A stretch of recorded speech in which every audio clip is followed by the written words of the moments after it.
Fuimos los primeros en mostrarte que había algo más allá de lo que conocías. Y todavía no te mostramos todo. Imagínate, Radio Sónica. Radio Sónica. La evolución de la evolución.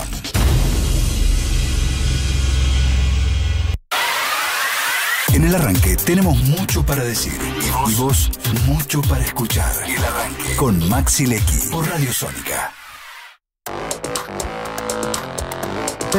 Como te adelantábamos en el bloque anterior, vamos a charlar con Claudia Neira, que muy amablemente viene a visitarnos al streaming de Sónica.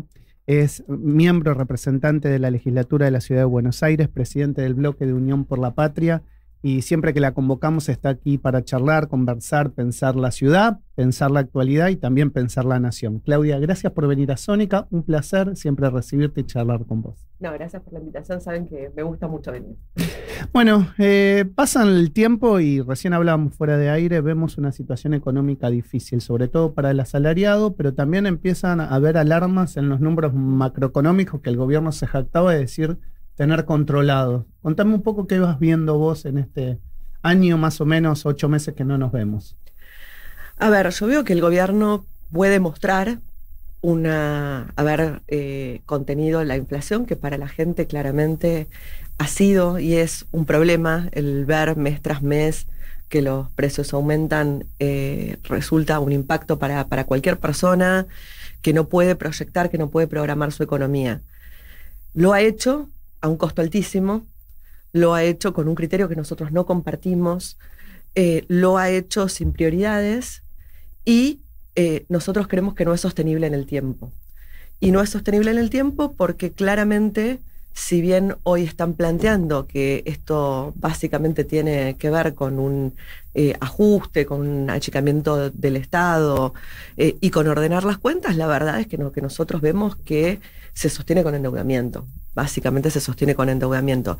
Y es como en una casa, claro, ¿no? Pero eso es bueno explicarlo. No es con dinero genuino que el Estado está ahorrando para solventar ciertas cosas. O sea, antes emitíamos, eso generaba inflación, pero ahora nos endeudamos. En algún momento hay que pagarlo. Exactamente. Digo, la verdad es que prácticamente están sosteniendo que este modelo se sostiene a costa de limitar los ingresos de los jubilados que ya no pueden llegar ni a pagar los gastos básicos, no pueden llegar al 5 del mes, ¿no? O que esto se sostiene generando lo que están generando con el Garraham, que realmente es de un nivel de crueldad, de falta de empatía que es brutal.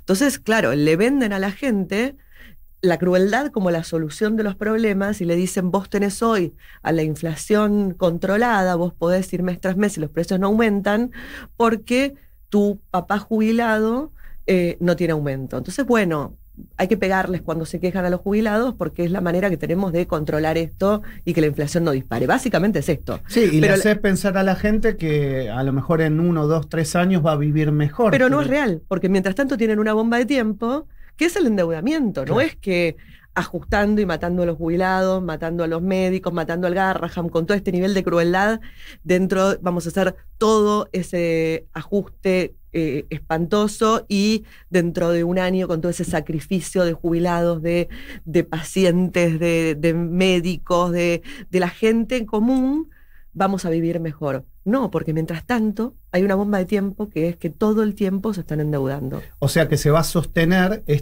tranquilidad macroeconómica, si querés, entre comillas, hasta que el mercado te financie. Hasta que el mercado te financie, hasta que crujan tus contradicciones. Hoy, ya esta semana, el campo le dijo, pero escúchame, vos nos vendiste que venías a liberalizar todo, que ibas a terminar con las retenciones, fue parte de tu programa, nosotros te apoyamos por esto, muchos del campo, no todo el mundo, ¿no? Obviamente.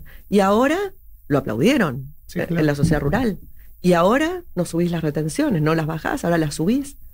Entonces, bueno, yo creo que esto cruje por todos lados, pero bueno, también es cierto, Maxi, que nosotros como oposición no hemos hecho las cosas bien y no estamos todavía pudiendo mostrar un proyecto alternativo que le diga a la gente cómo se resuelve la inflación sin el sacrificio de los jubilados, sin el sacrificio del Garraham, sin endeudamiento, y de una forma genuina, que es la que queremos nosotros, que es poniendo el país en marcha con inversión, con trabajo, con empleo. Y la verdad es que nosotros tenemos que profundizar cuáles son las soluciones para esta etapa, ¿no? Que un peronismo que tiene que poder explicar los problemas actuales, tener un diagnóstico realista de los problemas actuales que no son los mismos del peronismo del 45, que se encontró Perón, no son los mismos que se encontró Néstor cuando asumió, y no son las mismas recetas entonces. Nosotros hoy tenemos otra realidad. Digo, para dar un ejemplo, el tema del trabajo informal. Digo, que nosotros le hablábamos al trabajador, el trabajo formal. Y es lo que menos se consigue.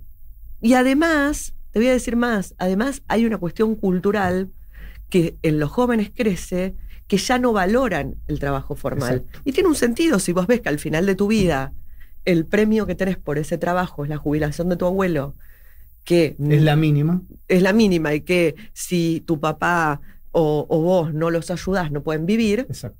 Entonces, ¿qué valor tiene? Entonces, bueno, todo eso hay que reconstruirlo. ¿Y por qué el peronismo no se puede sentar a dialogar y buscar una solución rápida? Porque, digamos, hay elecciones, pasan muy rápido y hay que darle una alternativa a la gente. Mira, yo creo que se está haciendo, pero no de forma ordenada todavía. Okay. Creo que bueno, que una derrota siempre te deja en un lugar. A ver, el peronismo venía ya con el último gobierno con, yo digo, con una crisis de sentido, ¿no? Con una discusión una discusión que no llegaba a una síntesis, con posiciones que no se sentaban a construir en conjunto y a decir, bueno, a ver, de todo esto va a tener que salir un proyecto, con las diferencias que podamos tener. Entonces, eso no estaba sobre la mesa, nunca se discutía a fondo y de frente y dando las discusiones que hay que dar, que pueden durar un día, 3 días, 5 meses, pero finalmente hay que darlas si se quiere seguir juntos, ¿viste? Es como las parejas, vos decís, bueno, metés abajo de la alfombra un día, metés abajo de la alfombra otro día, pero si un día no te sentás y no hablas todo, no, y bueno, no solucionas. Bueno, yo creo que eso pasó en el último gobierno y que ahora todavía estamos reaccionando a la derrota que fue fruto de lo que no se pudo hacer en el último gobierno, ¿no? Te meto un poco en la actualidad política a nivel nacional, pero que está emparentada con la ciudad, porque leí en estos días que hiciste fuertes declaraciones en relación a lo que había presentado la Policía Federal Argentina, Patricia Bullrich, el Ministerio de Seguridad, y vos explicaste bien, te leía el otro día en una nota, de por qué eso afectaba la autonomía de la ciudad de Buenos Aires, y me parece importante que esto se lo cuente sobre todo a los porteños, ¿no? La Policía Federal, como las fuerzas de seguridad en general, tenía un estatuto muy viejo de la época de Onganía, que claramente había que modificar, que todavía tenía artículos que estaban derogados de hecho porque habían leyes posteriores que le dieron la función de la seguridad a la ciudad y hablaba todavía de la seguridad de la capital federal en los términos de lo que era antes de la autonomía. Bullrich modifica este estatuto con otros fines, no obviamente para resolver el tema de la ciudad, sino más amplios, y lo que plasma en relación con la intervención de las fuerzas federales en las provincias y en particular de la ciudad de Buenos Aires, a mi juicio, viola lo que es la redacción de la Ley de Seguridad Interior, que es muy clara en los artículos 23 y 24, que tienen que confluir criterios de emergencia absoluta con el pedido formal de un gobernador para que las fuerzas puedan intervenir. Si no, ¿sabés cuándo puede intervenir la Fuerza Federal? Cuando hay un objeto y en la protección de ese objeto de custodia. Y en eso ella funda lo que hace acá en el Congreso, pero en realidad lo que ella puede hacer es cuidar el Congreso, no ocuparse de todas las calles aledañas, eso lo tiene que hacer la policía ciudad. De la ciudad. Y nosotros lo venimos diciendo desde el día 1 a Jorge Macri, no te dejes pisotear. La policía de la ciudad tiene 28.000 efectivos, se puede hacer cargo de la seguridad, se puede hacer cargo de las manifestaciones, que haga el perímetro si quiere hasta ahí, pero después no puedes permitir que la Policía Federal te corte calles. Mira, yo ayer, creo que fue ayer miércoles, perdón, antes de ayer miércoles, ya no sé ni qué día había. Sí, antes de ayer. Antes de ayer miércoles. venía por esta zona y veía Irigoyen cortada, bueno, ustedes lo saben acá, Callao cortado, pero a las 12 del mediodía. Sí. Entonces vos decís a las 11. Vos decís, ¿por qué me corta toda la ciudad si ni siquiera todavía empezó la movilización? Exacto. ¿Con qué juicio una ministra de Seguridad de la Nación le corta las calles a los porteños y Jorge Macri, bien, gracias, ¿no? Entonces, bueno, ese es un punto. Y el otro punto del estatuto que a mí me preocupa es que ahí hay un articulito que deja abierta la posibilidad de hacer tareas de inteligencia desde la Policía Federal, que está dentro de sus facultades, pero lo tiene que hacer dentro del sistema de inteligencia, que está regido por la ley de inteligencia, y que la componen todos los efectores, no solo la CIDE, sino todos los efectores de inteligencia, el Ejército, del Ministerio de Seguridad de Nación, la Dirección Nacional de Inteligencia Criminal, las fuerzas, etc.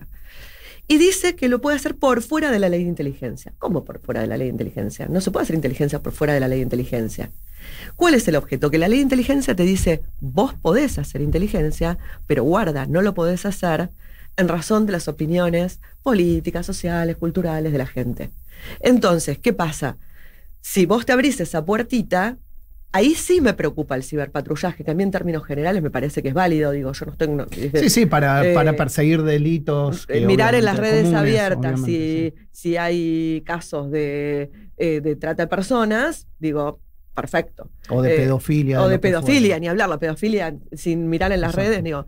Ahora, si vos vas a mirar en las redes para ver las opiniones de la gente, ahí no solo no me gusta y me parece invasivo, me parece inconstitucional, viola claramente la letra de la ley de inteligencia que tiene nuestro ¿Van país. a llevar adelante alguna presentación judicial al respecto? ¿Qué están pensando? Mira, yo creo que ahí van a realizar acciones los organismos que se ocupan de la materia, en materia de derechos humanos, etcétera. Yo no tengo, salvo muy contadas circunstancias, la práctica de judicializar mientras estoy en el poder legislativo, porque me parece que es la injerencia en otro poder. Mi rol es ser legisladora. Ahora sí, conozco un montón de instituciones, dialogo, y me parece que sí, o los particulares, o colaboro. Pero sí se lo estás alertando a la gente y se lo estás explicando. Exactamente.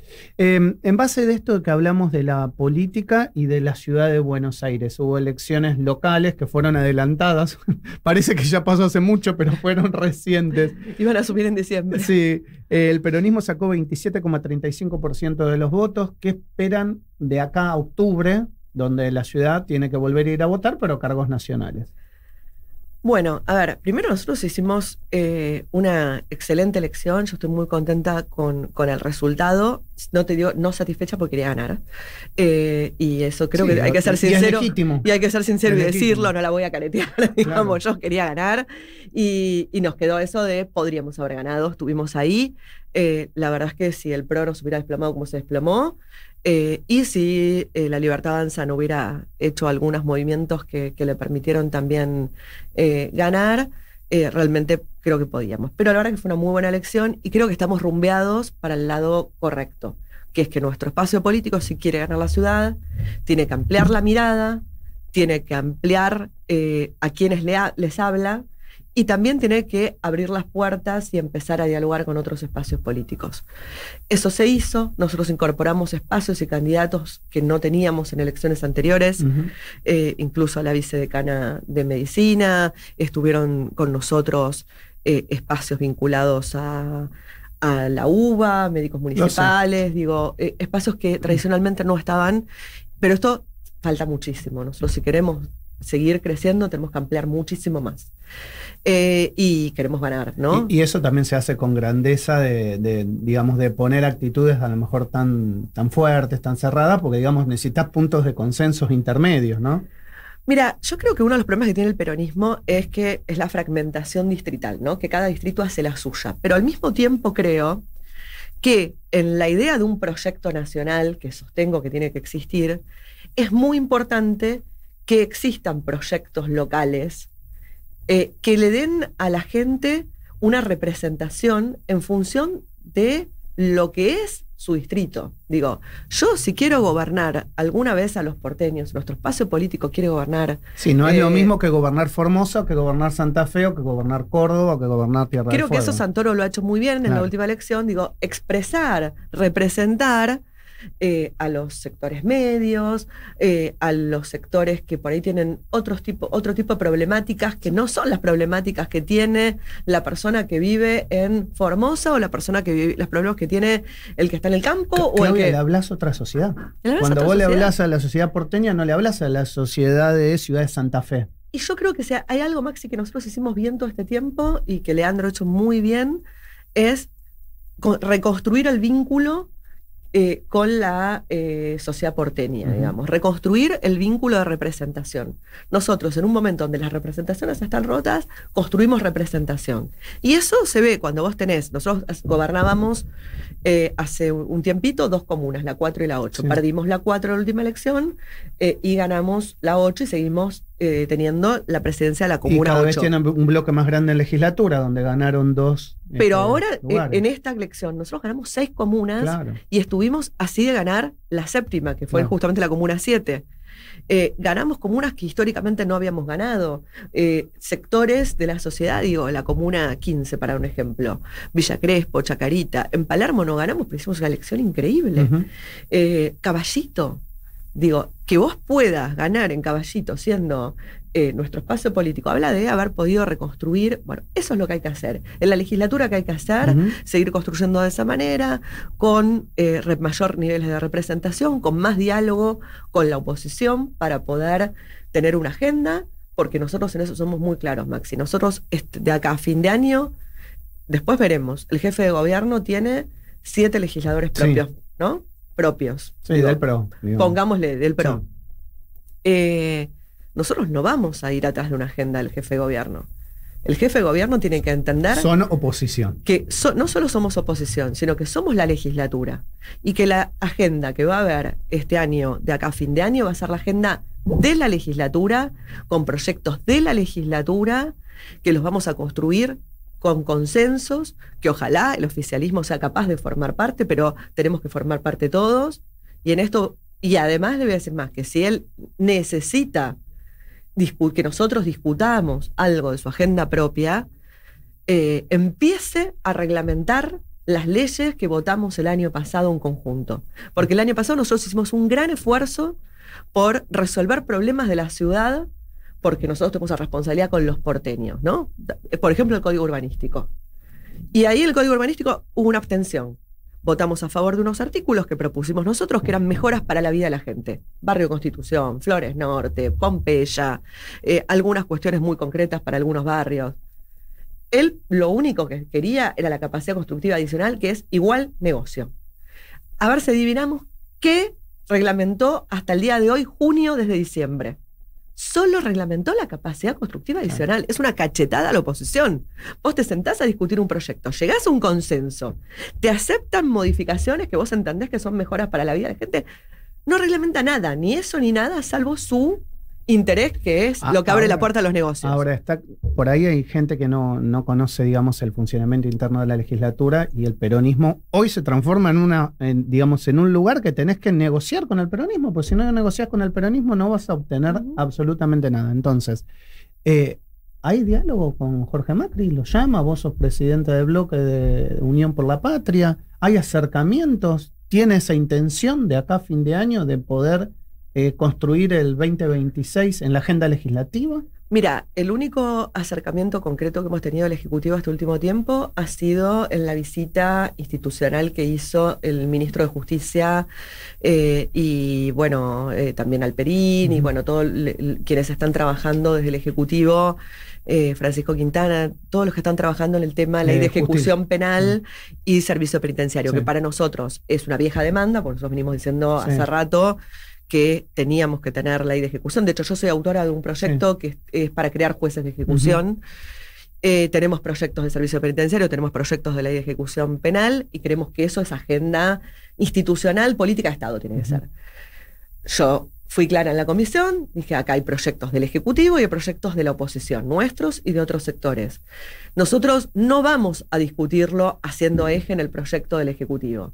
Vamos a discutirlo, hagamos un acuerdo, un consenso de ejes y construyamos el proyecto de ley de ejecución que necesita la ciudad desde la legislatura.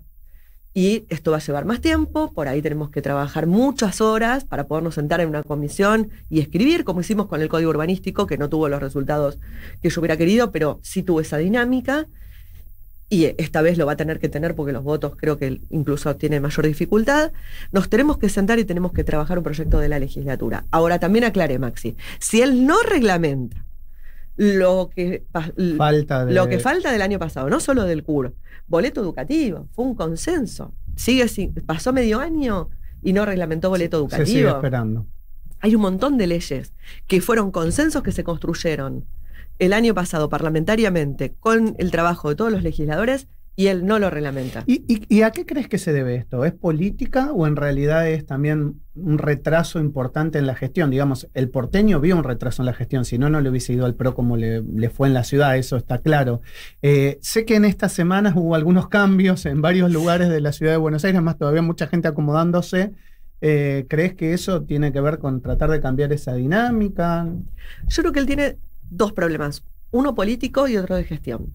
Tiene un problema político, que es que lo tiene el PRO en general, que es que no encuentra el lugar donde ubicarse después de la aparición de La Libertad Avanza, sí. Y sobre todo en la ciudad, donde Jorge Macri tiene un conflicto muy fuerte con La Libertad Avanza, donde él tampoco encuentra el lugar, ¿no? Por un lado, esto que te decía, su falta de personalidad frente a Patricia Bullrich, que le intervino desde el primer día a la ciudad y él se quedó pasivamente mirando, y por el otro lado, en la legislatura, que no le votan absolutamente nada.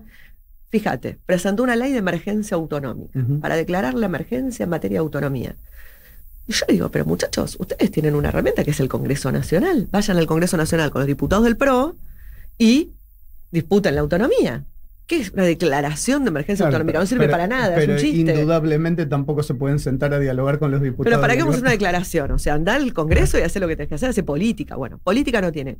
Y gestión, su equipo es muy flojo, muy desarticulado. Vos hablas con un ministro y no hay articulación. Igual lo que es increíble es, digamos, que había un jefe de gobierno del mismo signo político, que obviamente todos sabemos cómo terminaron peleados, pero digamos, ahí se nota que, digamos, que hubo una ruptura en el equipo, en la continuidad de las políticas. Es que yo creo que él quiso romper absolutamente con lo que venía haciendo el equipo de gestión de Larreta y hacer su propio equipo. Creo que ese es su primer error de gestión, digamos, ¿no? Sí. Porque yo tengo diferencias abismales con cuestiones del... Vos la sabés, he sido muy crítica con Larreta. Ahora, Larreta tenía una gestión ordenada y tenía equipos. Entonces, si vos llegás de la noche a la mañana, es tu mismo signo político, bueno, lo primero, aprovechar los cuadros de gestión. Es más, te digo más, Maxi, uno lo hace cuando hay otro signo político. Por supuesto. La primera enseñanza que tenés cuando vos gestionás... Eso es la transición. Después vas viendo lo que no te gusta y intentás modificarlo. Mirar dentro del mismo estado qué recursos tenés, intentar valarte de los propios recursos del Estado, incluso de los funcionarios políticos que tienen experiencia, que podés decir, che, a ver, esta persona puede ser parte de los equipos. Bueno, él arrasó con todo eso. Entonces ahora, y no tenía un equipo propio, porque él venía del municipio de Vicente López, que es un municipio, creo que él creyó también que es lo mismo el municipio de Vicente López, y no es despectiva, para nada. No, son distintos. Pero son distintos, es otra lógica. Para empezar, que una cosa es un municipio y otra cosa es la ciudad de Buenos Aires, que es una provincia, en términos de andamiaje institucional, ¿no? En cantidad de habitantes. En presupuesto, cantidad de habitantes, en funciones, facultad, todo. Y por el otro lado, bueno, la dinámica de Vicente López, que además es un municipio que no tiene una problemática. Si vos me decís, bueno, tuviste que gobernar La Matanza, es un municipio, no es una provincia, pero en materia de problemas, bueno, si pudiste resolver ese despelote, bueno. Entonces digo, yo creo que él vino con esos equipos y quiso gobernar la ciudad de Buenos Aires, y no se puede. Entonces uno se encuentra, y los cambios de gabinete son terribles. Yo trabajé una ley de hogares, mirá, para hogares de niños. La laburé, pero a morir, porque aparte para mí es un tema de política de Estado, no quería hacer política con eso, mesa de trabajo, convoqué a todos los sectores de la legislatura, institucionales, la Asesoría General Tutelar, me junté con el Consejo de Derechos del Niño. Quien estaba a cargo tuvo una actitud muy abierta, interactuamos, le mandé para consultas. Cuando quise acordar, presenté la ley, él ya había renunciado. Entonces ahora tengo que empezar de vuelta. Para finalizar, Sé que la propuesta de campaña que fue de Santoro, que el peronismo viene charlando hace mucho tiempo, es este valor en lo humano, pensar en los seres humanos, en la parte, mirar la parte social. La ciudad tiene recursos, cómo lo pensamos de acá a octubre para ponerlo en la campaña política y que el porteño vea otra cosa también para poder votar. A ver, a mí me parece que nosotros tenemos primero que poder hablar con la sociedad porteña de algo que para mí es medular, que es la política de crueldad del gobierno nacional y que impacta en la ciudad de Buenos Aires. No es solo el PRO. Cuando nosotros hablamos de lo humano, hablamos de conmoverte con lo que pasa en el Garrahan, ¿no? Habla de que vos escuchás una mamá contando su situación con un chiquito que no está recibiendo la medicación y que tiene una enfermedad poco frecuente o tiene cáncer, y vos no podés ser funcionario y estar diciendo, bueno, no, yo soy pragmático. Ahí no podés ser pragmático, no es el lugar para ser pragmático. De eso se habla cuando significa ser humano. Significa básicamente, la empatía con el primero otro, tener algún nivel de escuchar, empatía con lo que le pasa al otro, ¿no? Entonces, yo creo que nosotros tenemos que reconstruir esa empatía en nuestros vínculos, en nuestros vínculos entre la sociedad. Yo creo que nosotros no nos tenemos, siempre le decimos lo mismo, no nos tenemos que enojar con el que votó distinto, ni con el que votó a Milei, ni con el que votó, porque la verdad es que si la gente votó de una determinada manera es porque nosotros no le pudimos ofrecer lo que necesitaba en ese momento. Pero tenemos que sí poder discutir las ideas. Acá hay una discusión de ideas pendiente desde el peronismo, que es la que tenemos que dar. Y entonces nosotros tenemos que decir, bueno, nosotros para cuando hablamos de una política de salud, yo tengo un proyecto, por ejemplo, que implica promover un centro de referencia, que lo tengo hace como 4 años, para las enfermedades poco frecuentes. En ese momento parecía una locura, y hoy las enfermedades poco frecuentes están como en el eje de la discusión. En Uruguay dicen un centro de referencia para las enfermedades poco frecuentes, y la ciudad de Buenos Aires sigue diciendo, ¿yo qué hago? No sé por qué. Bueno, nosotros, desde la ciudad de Buenos Aires, si el país no le da las respuestas a las enfermedades poco frecuentes, tenemos mucho para aportar en investigación, en políticas públicas. Y en esto que vos estás diciendo, fíjate que del otro lado lo que se plantea es, bueno, cobrémosle a todo el mundo que no sea habitante de la ciudad de Buenos Aires. Y entonces digamos, hay dos miradas. Hay dos miradas, y yo creo que nosotros tenemos que poder tener una mirada no solamente clara, sino poderla discutir todos los días con la gente para que también sea una mirada común, ¿no? Porque yo también tengo que poder escuchar lo que piensa el vecino, que a veces no es lo que históricamente propusimos nosotros. Y por ahí puedo cambiar mi mirada. Sí, por supuesto. Y, bueno, pero eso también siempre es bueno con argumentos y no con descalificación, ¿no? Total. Así que bueno, creo que estamos en ese camino y yo estoy, a ver, en medio de todo esto que está pasando y que obviamente nos golpea, que uno se bajonea, porque ves ves realidades. Ves realidades, ver a los jubilados cómo están, ver que los médicos están yendo de los hospitales, no es solo el Garrahan. Los médicos, vos cada día tenés menos médicos en los hospitales porque su situación es grave y porque por ahí tienen una alternativa en el sistema privado y se van al sistema privado. Llega al sistema privado y el sistema privado también es un desastre en este momento.